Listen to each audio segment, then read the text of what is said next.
Once again, I'm going to be waiting here until I see go live with streaming software on the Instagram page, because we always try to provide our listeners and viewers with all the best social media platforms.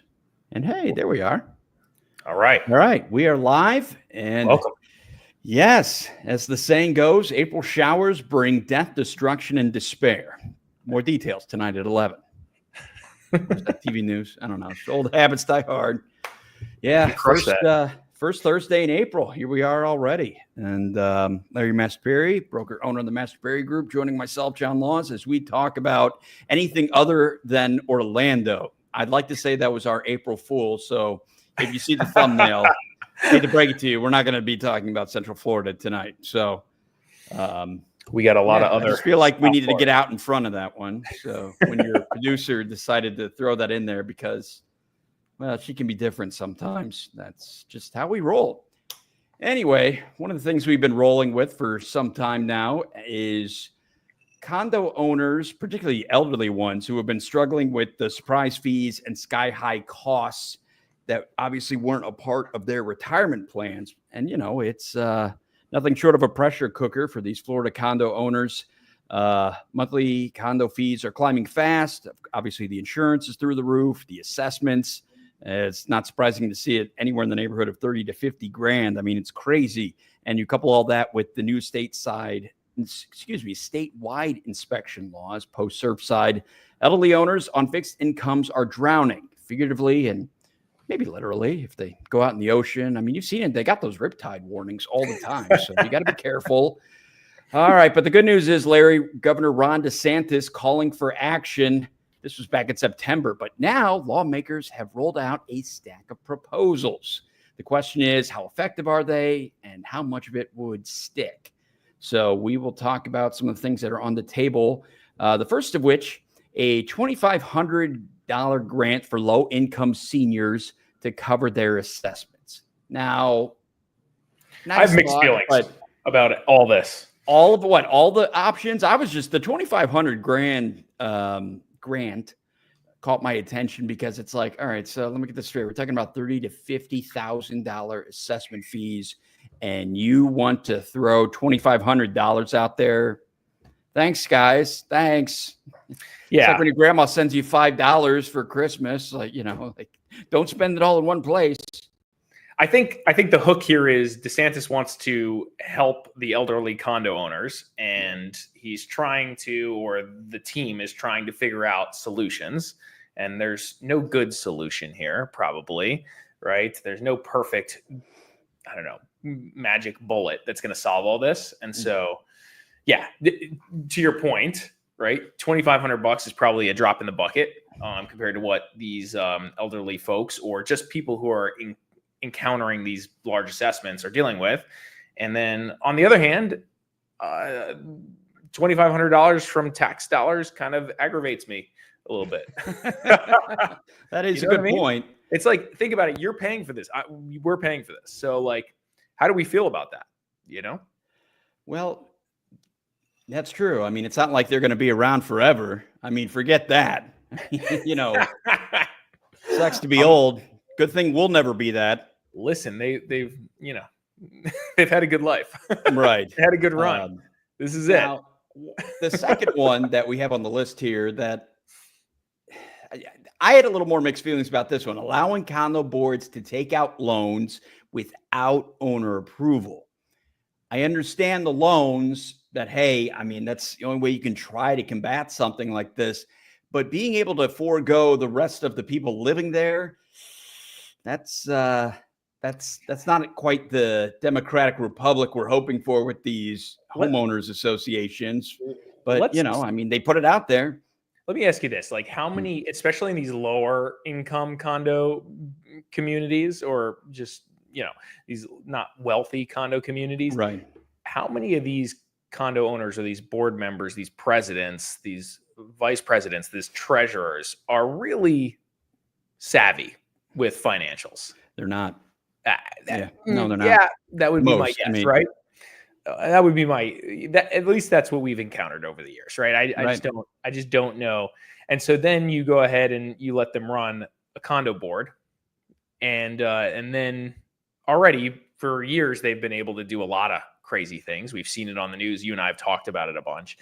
And so just giving them the ability to go ahead and take loans out, especially in a circumstance or where it can really hurt people if things go wrong. Like taking leverage is risky. That's just the definition of taking leverage. It's freaking risky on some level, right? So yeah, maybe the answer here is like to take a step back, the whole reason why these assessments are all of a sudden a problem, and they haven't been a problem before, is because the new laws since Surfside that required inspections, which I think inspections are a good idea, right? Yeah, and then the requirement to solve the items that are on the inspection list, especially if they're a serious threat to safety and health, and then also to reserve for future repairs that could be a threat to safety and health, right? And so maybe the answer is maybe just don't require it to happen so fast instead of, and again, this is hard to say. There's no magic bullet here because like, what's the level of safety that we're cool with? Like, where are we? Like, what level are we good with? Oh yeah, we can defer this one, but we can't defer that one, right? And so there's judgment calls, and buildings are nuanced, and so I don't know. That's my thoughts. The next one is also I have mixed feelings about too. Like, what is 6 units and up versus 3 units and up versus you mean 6 stories?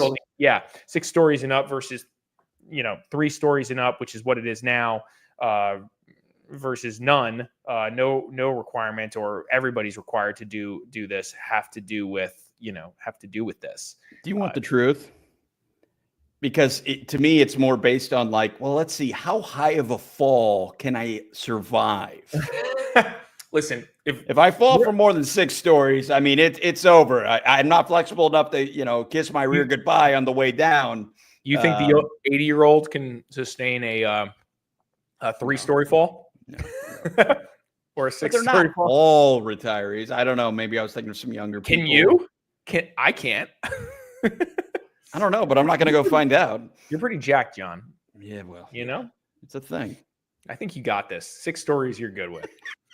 You're good with. If I landed in a pool, maybe. But I jumped off very, very high things in the water. Water's hard. It will knock the wind out of you if you land wrong. I know. 100%. Yeah. So the pool's not helping you much. Yeah. But I'm alive to tell you about it. So those are the top 3, right? What else? Creating investment boards to manage condo reserves.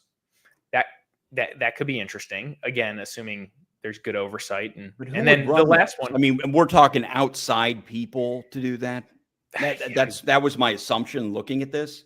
Yeah, it's like I don't understand how that works either, right? Like, or is it outside people, or is it I've witnessed some family friends / clients step up to help these help in these communities. Some of them have actually lived in them, and they subsequently sold. One of the guys, Jim Burke, which you've met, right? He stepped in. He was battling cancer. He's 70 years old, trying to just living in this building, and he has a financial analyst background. He used to work in Manhattan, et cetera. So he has a good experience. So he stepped in to like just take over and get the building to where it needed to be. And man, it's a full-time job. He was working full-time, fighting cancer, and just like, I have to get out of here. And so he sold at a perfect time, frankly, a year and a half ago. But even then we knew this was coming. We were interviewing him. We were talking to him about the stuff, and man, the knowledge you have to have of construction, of managing budgets, the people skills you have to get everybody to agree, right? To move forward with certain projects. It's huge. Managing exhausting. The city. His building eventually got, it's exhausting. He was saying, he's like, this is bad for my health. I have to focus on my cancer and solving that. But instead I'm here working 40 hours a week for the condo. And I moved to South Florida to retire and live in this condo. Yeah, that's what I was going to say. Yeah. And that's what he said. So, and that condo was condemned by the city. Right. And still, by the way, since then, a year and a half ago, I don't know if you remember this, they put the support beams in the building. Every unit has structural support beams in the units now while they're working on it, and they still have them there to this day. To this day, they still have them there. So they've had like basically metal shafts supporting inside the condo units, and this is downtown Boca Raton we're talking about. So not some shoddy location. Right. No, I mean, it's not a bad, right. It wasn't a bad complex at all. Yeah. It was older. Yeah. So I think I mentioned this, we're helping a seller litigate in like a small building, like $80,000 condos. And she can't even get the association to respond, or the management to respond at this point, because they're buried under so much litigation. The attorneys are now dealing with everything. She can't even sell it. She's going to foreclose on the property. She inherited it. She's regrets even transferring it right into her name, because now she's going to get her credit blown up, and she inherited it from a family member that passed, and she can't sell the darn thing. They can't give clear title. So crazy stuff. So I don't know, like this stuff doesn't entirely solve the problem. Unfortunately, my belief is we got to go through a lot of pain, and a lot of people are going to get hurt, because unfortunately this wasn't managed 15, 20 years ago properly. And now we're correcting these things, and these buildings and these people unfortunately have to go through that pain. And there's not too many ways around that, I don't think. So it just is what it is. Yeah. And it's so unfortunate, because we've talked about this too, that the reality is it's unprecedented. The previous generations never had to deal with this. I mean, yes, insurance rates and things have gone up and down, but dealing with buildings, living in retirement in South Florida, that they were so old that they've presented real safety risks. That's the issue here. I feel bad. It sucks. The cost to own a condo was so much more affordable because they were deferring things at that time over the past 20 years, right? 30 years. So, and now it's time to pay the piper, right? Yeah. I mean, you're going to have to bring in outside help to have, I don't know. To have somebody. What is $2,500 do? Nothing. And how much money is that from our budget, and where are we getting that from, and how do you want to do that, and should that money go somewhere else more important? It's just there's just so many reasons to when you start saying let's spend money, I'm just kind of anti spend money in general. So yeah. So you're saying you're conservative, huh? We're in the free state, buddy. This is why we're here. Well, I know that's the thing. It's like when there's talks about having sort of a state equivalent of Doge or whatever. It's like, well, in Florida, it's very red. It's like they don't have a whole lot of taxes and things. You can't. It's like there is inefficiencies because there was nothing to be inefficient with. No, I mean, hey, if I didn't like it here, I would have left. All right. Well, moving on. I know you know this, but many people don't necessarily. We think of Palm Beach and Mar-a-Lago and all that, this is immediately where all the money is in Palm Beach County and whatnot, unless maybe you're up in Jupiter where all like the golfers and stuff are, but that's aside the point. I didn't know this until I started working for you, really, but Manalapan is where it's at. Manalapan, it's like if you're one of the cool kids among the rich retirees, you go to Manalapan, which is so funny to me because when you look at it on a map, you get off at Lantana if you're coming off, 95, and you kind of Lantana is very average at best looking, and then the next thing you know, you make a turn, and suddenly it's like, oh wow, this is interesting. There's a lot of really nice homes here, and the latest tech billionaire retiree. I guess you call him retiree, that more or less has found his way here is Oracle co-founder Larry Ellison. The guy has approximately $500 million invested in local real estate, including a $277 million purchase of one of the area's most iconic resorts. So safe to say, Manalapan is very much the next billionaire enclave. And is it just me? I feel like it happened really, really fast. Yeah, it's been like an extension of Palm Beach, right, for a while. Right. But now it's becoming more and more well known, probably is the best way to say it. And now, with Trump here and all of that, you got a lot of action, a lot of publicity around that. And so realistically, the Manalapan's like the next most logical place to go when you're talking about being on the island, right? That's the spot. And it's funny. I was just curious. I pulled up the city and I was just like, hey, what are the, what has sold, et cetera. There's not a whole lot of transactions. This is a year of transactions, actives, pendings, closed. The cheapest sale in that area is 1.2 million, but there's only like a few in that 1 million range because quickly everything goes to, 20s, 100, pretty big numbers. So well, it's kind of like when you're looking at all the market reports and the statistics, why I can understand why you might put a little more stock in the median range of, what a home sells for as opposed to the average, because all it takes is a couple of those outliers and the stats are just completely skewed. Yeah. I mean, this is like, if you live in Manalapan, you're likely spending huge money. I mean, again, the cheapest active in Manalapan right now is $3 million. There's 2 of those at that price. The next highest active that's available for sale is $13 million. So, let's see what a $3 million. Let's see what the cheapest home in Manalapan. Let's see. Yes. Just curious. We all know what the expensive ones look like. Let's just see what this is. Okay. Does it have 2 kitchens? Is this a townhome? It's a villa. It looks like it's a $3 million villa. $3 million. Okay, so this is what it looks like. I'll tell you how long it's been on the market in a second. I wanted to see if it had any water frontage. It does not look like it does. Hold on, let's see where this is on the map. Okay, so it's okay, cool. It's tucked in here on the island in these little villas on the island. It's like the only non-waterfront property in the entire place. Yeah. So that's great. So you can get a little villa that, it's kind of updated. How long has it been on the market? 27 days. So 2 bed, 2 bath, 2,000 square feet. That's $1,500 a foot. That's $1,500 a foot. Wild. Big numbers. Good luck with that. Yeah. And it looks like most things are selling like 1,000 a foot, right? Yeah. Here's a guy that printed a $1,500 foot sale. Here's another 14. And then as you start to get into the big boy numbers, you're like 3,000 a foot.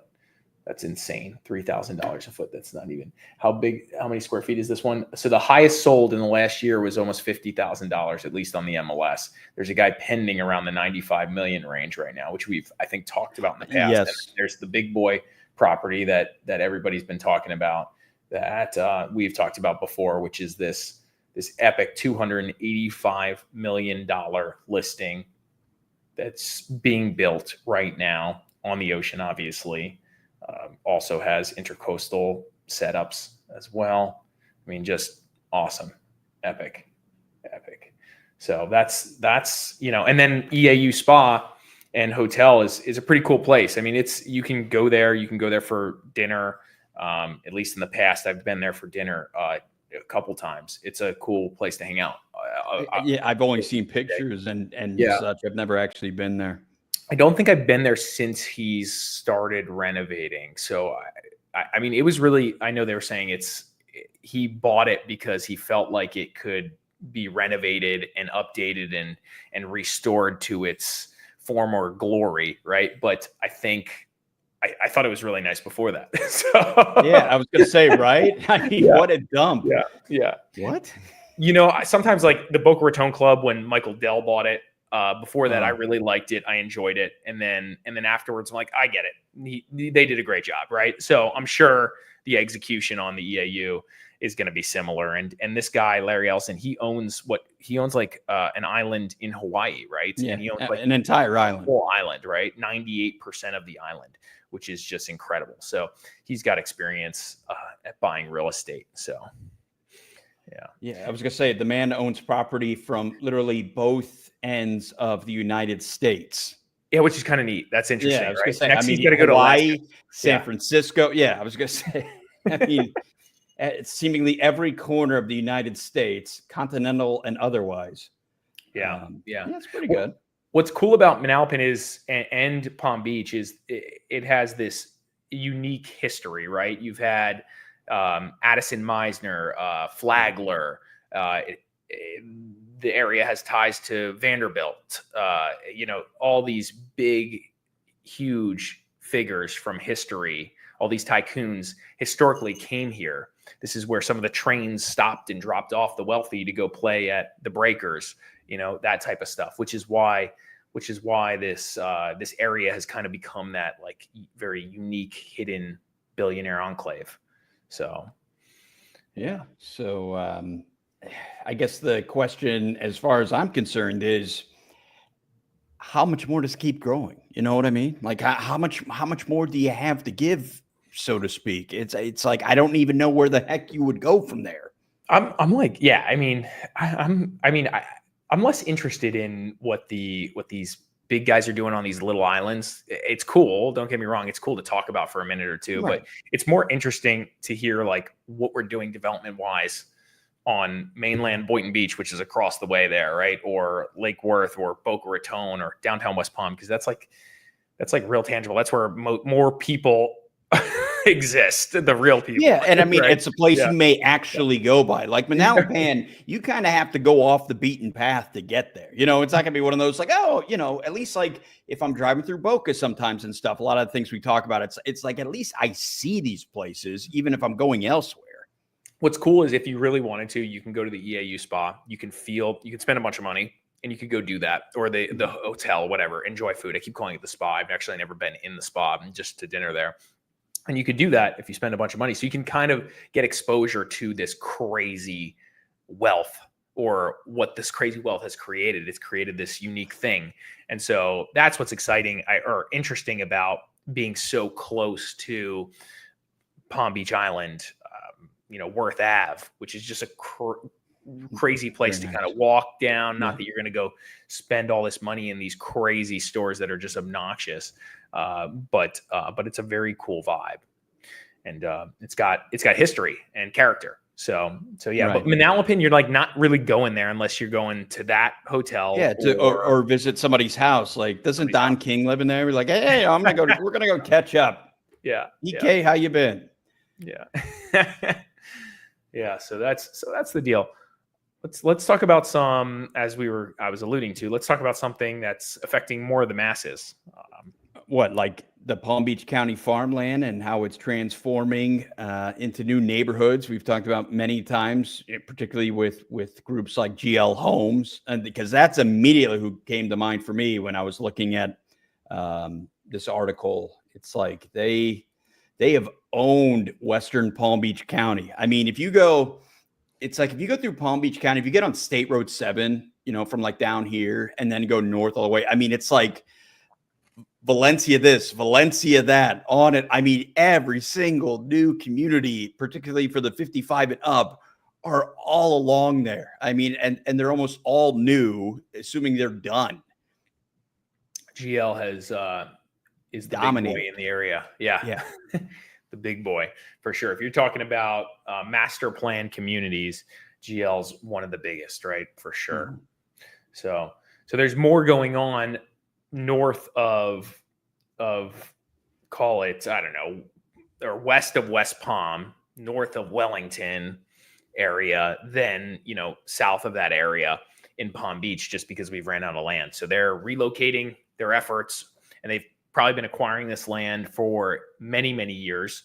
And the development is well underway in areas like Loxahatchee, Westlake, right? These areas are like, were empty just 5 to 10 years ago. Like nobody was there, right? Now This is blowing up, which is kind of interesting because you have to imagine these people are working, and usually they're working in the nearest city, which is West Palm, which goes back to, this is kind of interesting. This is where you might live if you're going to commute into the Palm Beach, area, right, to work. So adding all these homes, and a lot of homes. Let's talk about that. How many homes are they actually adding? I had it here somewhere. So there's Avenir is a 4,700 acre ranch. It's now a master plan community with over 200 luxury homes. Jack Nicklaus Golf Course, right? And I mean, what's a planned community like that without a planned golf course? Yeah, which is interesting because they don't typically, they haven't been building as many of those lately. No, right? no, not with the retirement ones. Feels like, yeah. At least, and these are not 55 and up communities. These are open to everyone. Like Arden was finished many years ago. So that was a community that was built just north. I can even show you on the map. Let's pull it up. Let's see here. We'll load it up. So just Arden is all the way up here, which is also an interesting community because I know some people I went to school with, engineers that I went to school with. They live and work in Arden, which is right here. So this is, like, for context, this is Wellington right here. Arden is right here. And this is, like, I think 2016 vintage product. We can double check that, but something in that space. And there's Westlake, Loxahatchee, Royal Palm Beach. A couple I went to high school with, I found out they're in Loxahatchee. I was like, oh, wow. Yeah, right. Stone 8419. I bought an Avenir. I'm like 2 minutes from Panther National, the golf course you're talking about. It's a $10 million plus home. $10 million plus homes in the market. My house should be done in about 3 months. Yeah, I mean, this is like we're seeing a lot of people relocate to this area. Well, it's kind of interesting. We're seeing people move from Miami to, like, the Boca Raton market, right? And people in the Boca Raton market relocate, or the dense market of Boca Raton to Westlake area, right, to get these more affordable homes. I've sold homes in Wellington that people wanted out of Wellington and they wanted something more open, new, etc., and they moved into the Westlake area, or just this general Loxahatchee, Arden area. And again, it's you're getting new construction for a better price, and everything's new. It's like just coming out of the ground, out of nowhere, which is really nice because everything, like the Publix is new, the Whole Foods are new, right? Stone, you could speak to this, but yeah, it's just like a nice area to be in. We actually have some listings. We've been starting to do more in this area, and I've grown to appreciate this quite a bit. So yeah, let me show you. So I pulled on the MLS. So just for context, this is Westlake on the map. And you can see there's 90 listings, active listings in Westlake. I didn't do anything else to it. You can kind of see pricing, right? Actually, I didn't sort it by price. Let's sort that. So cheapest home, $389 in Westlake right now. And you can spend money. Let's see. You can spend $1.2 million to get the nicest home.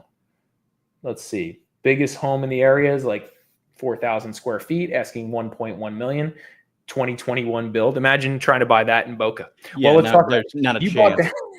If you bought a 2021 build in Boca, 4,000 square feet, you're 2+ million. You're like 2 million is cheap. You're probably like 2.5, something in that space. 2 to 3.5 is like the cheapest thing. And you're probably buying West Boca, right? You're probably buying one of the GL homes that were built in that era, right? So, yeah. Yep. So, and something like that looks like this. Moving nice to South house. Florida, said I'm selling a lot in that area: Wellington, Royal Palm, Loxahatchee.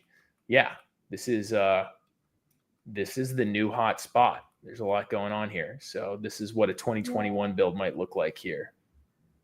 So they just the hits keep on coming.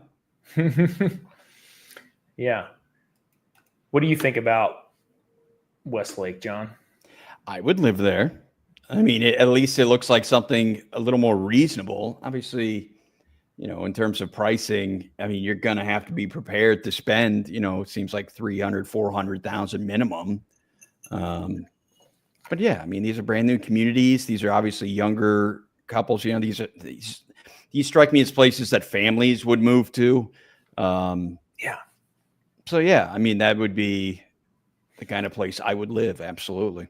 Just talking about, the challenges that this area has is, there's still zoning limitations. They're still bumping up against the Everglades. So there's challenges with that. But the biggest thing, and I can speak to this, I mean, a lot of the roads you can, south of Westlake into Loxahatchee or in surrounding areas, they're not probably set up for this high volume of construction. Things are moving very quickly over there.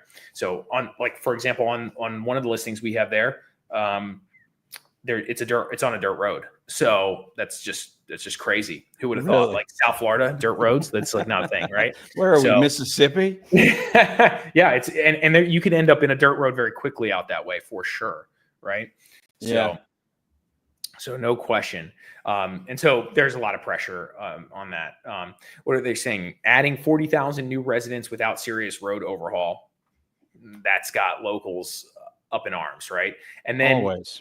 And then you have, they're taking their 4,700 acres, that they've converted into residential homes is a lot. And so you got environmentalists going crazy too, right? So. Well, that's the only part that I kind of grimace about is thinking about the farming land. And I know there are rules and regulations in place with that. I mean, we talked about it on some of the earlier videos.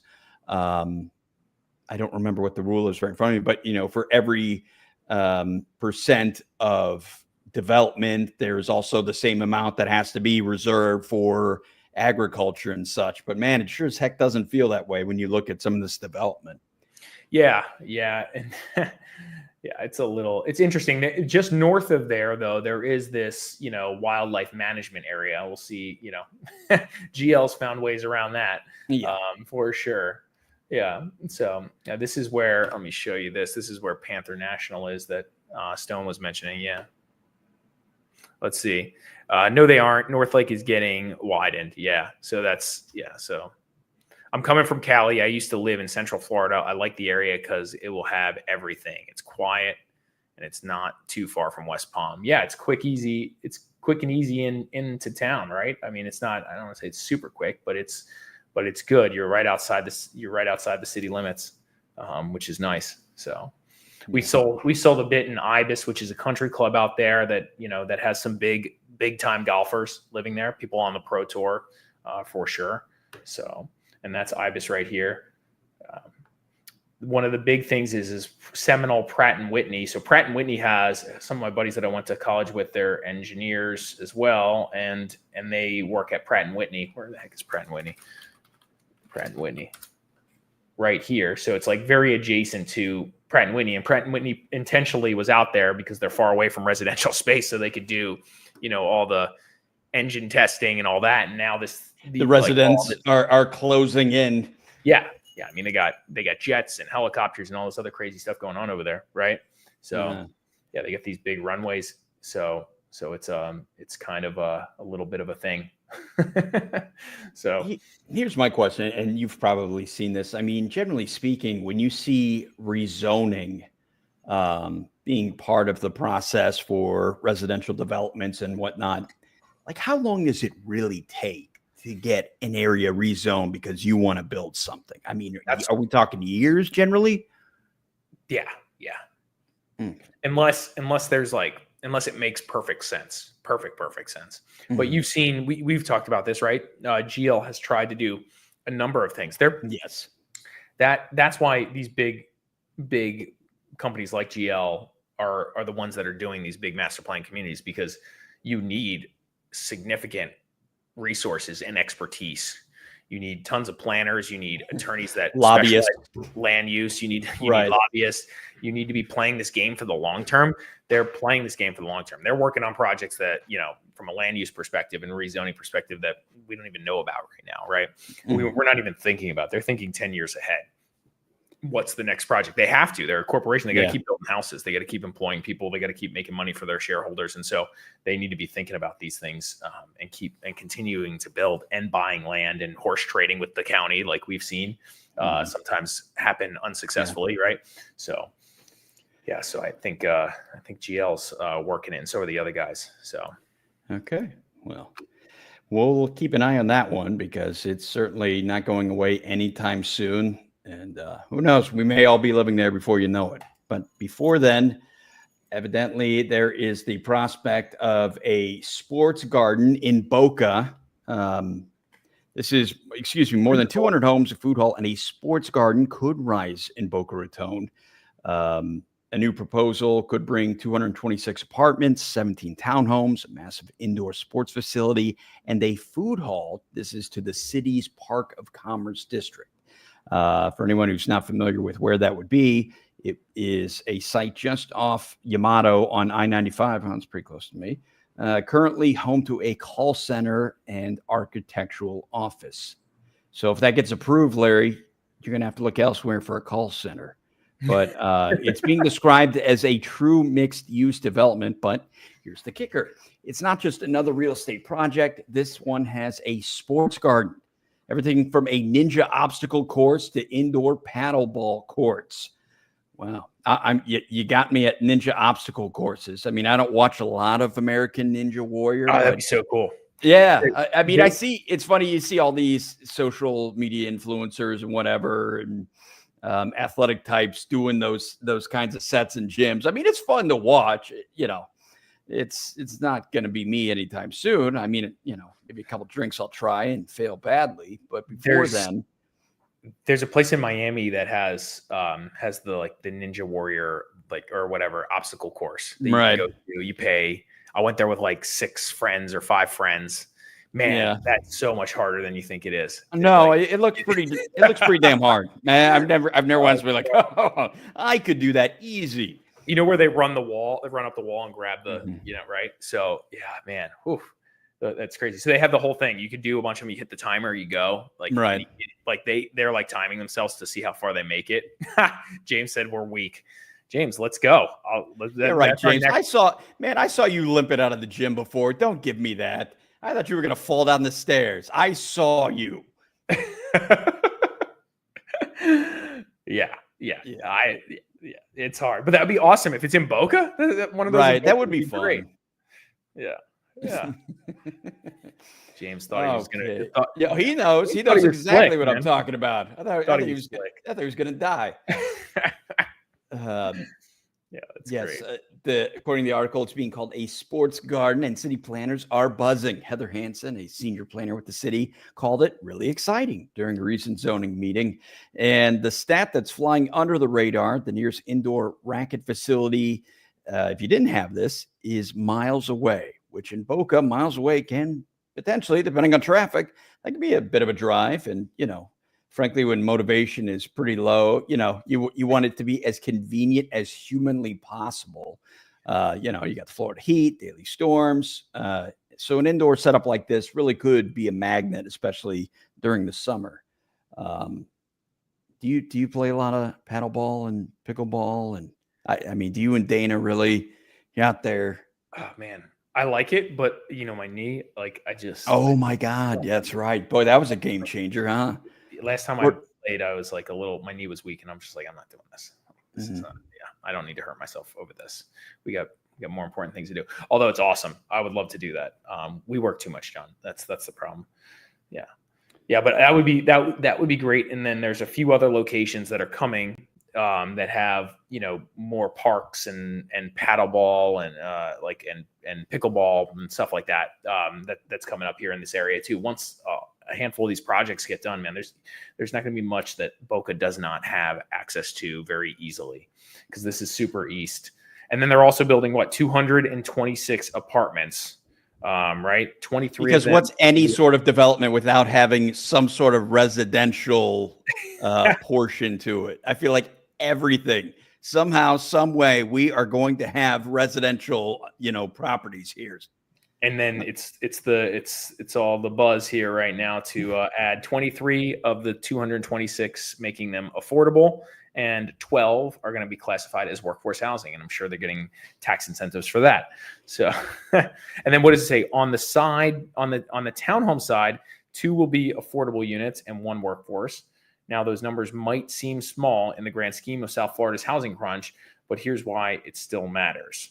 This project is one of the few in Boca, aiming to offer a mixed price point within walking distance of job centers and amenities. That's a good point. So this is very much so in the like office space area off of Yamato. There's a ton of office space, and there's a number of other apartment buildings there that are owned by institutional players there. So this makes sense. This kind of fits the, I think, master plan for Boca Raton, the city overall. So this likely is on its way to, getting done. And the density there is already, kind of set up for this. You got office buildings and apartment buildings there. So this is like right in line with what makes sense for this space for a building that otherwise is a little dated and probably not being used to its full potential, right?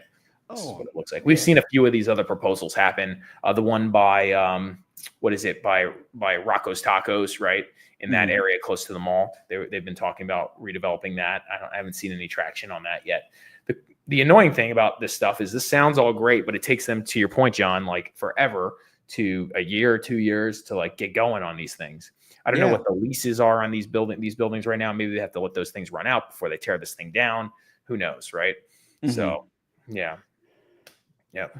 Wow. And of course, people are complaining about the risk of increased traffic and expanding road. I mean, there's always, it's going to be like, well, people opposed to it don't like the prospect of more traffic. If I knew nothing else about it, that is my guess, and I'm usually going to be right. Yeah. So that, I mean, you just picture it, some cranky old guy who's been there forever, just being like, waving, yelling at the clouds and saying there's going to be too much traffic. Oh man. But on the other hand, too, it surprises me that so many of these really universally appealing things, or I like to think universally, that it's taken them so long to come here. You know what I mean? Because Boca has always been a known place. It's always had kind of its niche, a little bit of popularity. I mean, I'm picturing retirees doing some of these activities. Like, why was it never here? I don't know. That's my interesting to see. I've been down here for 20 years in South Florida. It's been interesting to see the general paradigm shift from like, I came down in 2005, watched 2008 happen, and didn't really appreciate what was going on during that time. But then kind of emerging from that and watching the transition of downtown Delray Beach right into something that's like very sought after from a developer perspective now, or there's just like a lot of action there. And then everything else post-COVID blew up. Like before COVID, it was there. Obviously Delray was hot, right? And it was a place we were going, and it was cool, and it was interesting, and that was cool. But post COVID, like it seems like everybody just started to agree that South Florida is the new New York South, right? Where it's just like prices went up, everything just went crazy, and we'll see if that continues for the future. Yeah, still the sixth borough. And this is a good point James just made. Boca's been Old Town; it's getting younger, and that's true. I think that's the difference. Right? Because we work with a lot of older clients, and a lot of those older clients are selling because they don't agree or like how Boca's changed. Boca was this more so sleepy town up until early 2000s. Things started to transition, right? And after like post the Great Recession, the density started to increase every year substantially, and then COVID just lit that on fire. And so I think that's what we're seeing. The younger population, work from home has helped that. Yeah, I was going to say the work from home feels like a big one. Yeah. So, you're getting those 30s, 40-year-olds in this market that want to be here for schools and family and all that. And they're leaving these maybe higher or larger density markets, right? Yeah. Delray is becoming old Boca. I mean, Mike Tyson's near retirement. He buys a place in Delray. Yeah, there you go. Yeah. You know what? That's interesting. Like Delray's transitioning a little bit to your point. Like it's changing a little bit. There was like it was very young professional for a long time, or like 20s and early 30s, and maybe it's transitioned a little older lately. That's what somebody was telling me the other day. I don't know how you guys feel about that. I shouldn't be one to talk about this. I'm never going out. So. Right. Yeah. Well, I mean, what, it wasn't like we're going to go clubbing down on the Ave. I mean, come on. Those young whippersnappers. That's tomorrow. Yeah. Okay. Well, anyway, so before we do that, we need to talk about some more housing developments. This one coming to Davie, right by Broward College, nearly 400 apartments. The obvious question, is this a housing solution or just another high price promise? Because rents are going to be in the neighborhood of up to $3,800. Oh, geez. But again, it's like we know how much these rental demands are. It's not like it's just in Davie. So I feel like it hasn't really changed anything in terms of, solving the housing problems we have here. And that's the thing. Like, that's why I said New York South, right? Things aren't cheap. They're just not. No.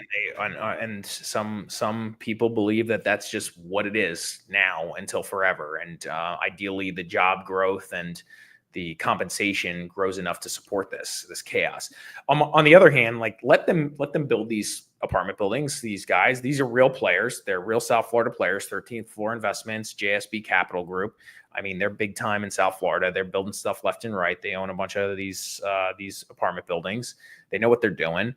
Let them build them, and then let the market decide what it's worth as far as rental goes, right? Because that's the reality of it. They can say they're going to charge $2,200 to $3,800, but that's just the free market, and what they're projecting it's going to be. But if these guys keep building a bunch of these and they keep adding more inventory to the market, and I don't know, job growth stops. Like it's got to come down eventually. Yeah, right. No, that's a thing, right? Like it's just South Florida is really hard to add a lot of housing inventory because there's just not enough room. And so what happens is prices stay up. But in other markets, we know this, like we've seen it. Prices come down when they oversaturate the market. It's a thing you look at when you're a big investor investing in a certain market. You're like, how much new condos or new apartment buildings are being added to the market, and we just haven't been able to keep up with the growth. And so these guys got to keep building this stuff, and we'll see where the market takes it, but likely it holds at those prices. Although we're feeling softening in rents right now. That's a thing, just like the market pricing is softening on sales, right? So I think it's fine. Yeah. Well, a recent study from FIU revealed that Davie supposedly has a supply gap of nearly 3,700 units, which to my point. Yeah. There you go. That's a lot. And these guys are building 383 market rate and workforce housing apartments. So this goes back to that Live Local Act. I don't know if this is actually a Live Local project or not, but I'm sure they're getting some kind of incentive to go workforce housing. It's just, that's what they're doing now. And again, it's because everyone is clearly aware that shit's too expensive. So, right? Yeah, there's just no way around it. But hey, at least they're trying. I mean, I feel like we see so many articles every week when we discuss these things that it's like somebody's trying to build. We're trying to find a solution here between the condos, between the houses, the townhomes, right? The townhome, right. We're going to build more townhomes because they seem to make more financial sense. So it's like we just closed a $350,000 Lennar built townhome today. 4 bedrooms, 3 bedrooms and an office. The office could be a bedroom. And so, they're putting, there's guys out there putting, stuff up that's like that to me is like new construction, $350,000, almost 4 bedrooms. That's pretty efficient in a decent area with good access to stuff. It's great. It's right by the airport in Lake Worth and Lantana. Right. So, no, I'm curious. I mean, what was the age demographic? They're like 25. Okay. I was like, so I'm picturing a younger couple, possible family moving into that kind of place. But jumping back to this is like, it's so funny. It says here, 2,200 to 3,800 range. It's clear that this project is catering to a middle income market that often struggles to find suitable housing. It's funny that, 3,800 is still considered like middle income, right? That's pretty wild. Yeah. But yeah. This is huge. 3,700 units, a gap of 3,700 units. That's big. Yeah. Okay. So we have that, but we also have other housing solutions, which I believe we talked about this before. Palm Beach County trying to overhaul a hotel for affordable housing, particularly to vets and seniors. I'm pretty sure we talked about this. Our producer's trying to disrupt us tonight. Well, I was going to say, I was like, just Fernanda's trying to sneak in a few stories here and there. That's like, I'm pretty sure we talked about this in depth. Yeah. So we're going to, I don't know if we want to touch on that again before moving on. Either way, got to take care of the vets and seniors. Yeah, let's talk about this one. Affiliated Lands, $80 million construction loan for Fort Lauderdale multifamily project. Let's talk about that. Big bets are being placed on Fort Lauderdale. That's awesome. Yep. So hold on, I'll pull this up. This is quite interesting. I don't think we spoke about this one last time. Yeah. An 8-story building with 400 apartments on a site acquired last year for $15 million. And who is it? Affiliated Development. Again, they're back at it. Right. Jeffrey Burns is the CEO, and they secured an $80 million construction loan from Bank of Montreal. Yeah. This is solid. And it's at, I'm going to pull up this address here. I'm going to say, I know Andrews Avenue. I mean, reasonably well. It's off of Andrews, 2125 South Andrews Ave. Pretty interesting. There's just like some old office building warehouse stuff there. So this is pretty close to the airport. Yeah.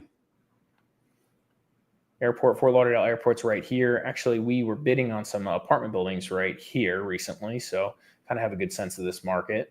And so just for context, downtown Las Olas is like right here, right? So this is pretty downtown adjacent, right? Nice location. And then obviously on the beach, right over to the beach, to Fort Lauderdale Beach or Las Olas Beach, right? That's pretty good. Yeah. So look at this old, wow, look at all this old product. They paid $15 million for this thing, dude. This is insane. This is like South Florida. How crazy is this? $15 million for this guy right here. Hill York. That's great. This is what this is the inside. Yeah, great. Wild. Insane. Yep. So, I mean, you feel they've overpaid for that? No. It's just like, if you just like frame of reference, it's listen, it seems seemingly in the middle of nowhere, that it's just so they bought they bought this whole corner probably up against the train tracks between 22nd and 21st and Andrews. So they took probably this whole thing here, I hope, would be my assumption. Or maybe they just took to here. I don't know. But either way, it's just like, think about coming from. So it's going to be right next to the train tracks. It's going to be on the train tracks, but this is an apartment building. This is what they do. They put them on the train tracks. We joke. Me and my business partner who buys multifamily with me. We joke that like our specialty is buying property on the train tracks. It's just like every time we look for something, we end up acquiring something on the train track. So it's become just a thing, I think. And these guys are clearly not afraid of it either. And there's enough, and affiliate, they've developed on the train tracks before, like in in Lake Worth and other places. So that this is definitely like not a concern for them, I don't think. And they've clearly had success at the other projects. So yeah. I was gonna say the Bright Line moves pretty fast, so it'll only be for a couple seconds. Though, well, you got the this is that the Tri-Rail. Well, you got the industrial train and Bright Line on that, right? So so this was a 2.7 acre site. They paid $15.4 million. Mm-hmm. Yep. And so it took them, it says fast forward to now, and construction has officially broken ground. It's a major move in a city that's becoming one of the hottest hubs for rental development in all of South Florida, which makes sense. The density in Fort Lauderdale is just and the employment, right, and the job growth, everything just feels good, right? In Fort Lauderdale, that's feels like a good bet if you can make the math work, right? So. And it says Affiliated isn't the only one scoring funds. In fact, 4 major loans were announced this month across South Florida. Barron Property Group got $206 million for Metro Park North in Hialeah, 13th floor investment, as we talked about, and JSB Capital, $67.5 million for the Davie project we just mentioned. TM Real Estate secured $53.5 million for 250 units in Boynton Beach. Giddy up. Did we talk about this one yet? The Boynton Beach project? We did actually. We need to look into that. If they just got funding for that, that is super exciting for Boynton Beach, which they did. They clearly got $53.5 million. So we'll talk about that one next time. We've probably seen it. We just don't remember it. We're looking at. There's so much construction going on. I'm sorry, James. James' comments killing me here. Yeah. The train. You'll hardly hear it. It becomes white noise. Been around enough trades, man. White noise is not what comes to mind, but that's funny. Well, I was gonna say at least I know James can sell it. James is a killer. James is a killer. Yeah, that's great. All right, do we want to go any further with Boynton Beach, or do we want to wrap it up here? Now let's wrap it up. We'll save Boynton Beach for next time. I feel like we touched on some really good topics this week, and a few duds we had to step over there, and Fernanda landmines. Fernanda will be notified of it, and hopefully we'll do even better in the future. But want to thank everyone for joining. Oh, totally shaming. I want to take a moment to thank everybody for tuning in. On behalf of Larry Mastropieri, broker, owner of the Mastropieri Group, I'm John Laws of Discovers South Florida. Thanks for tuning in. We'll see you on the next one.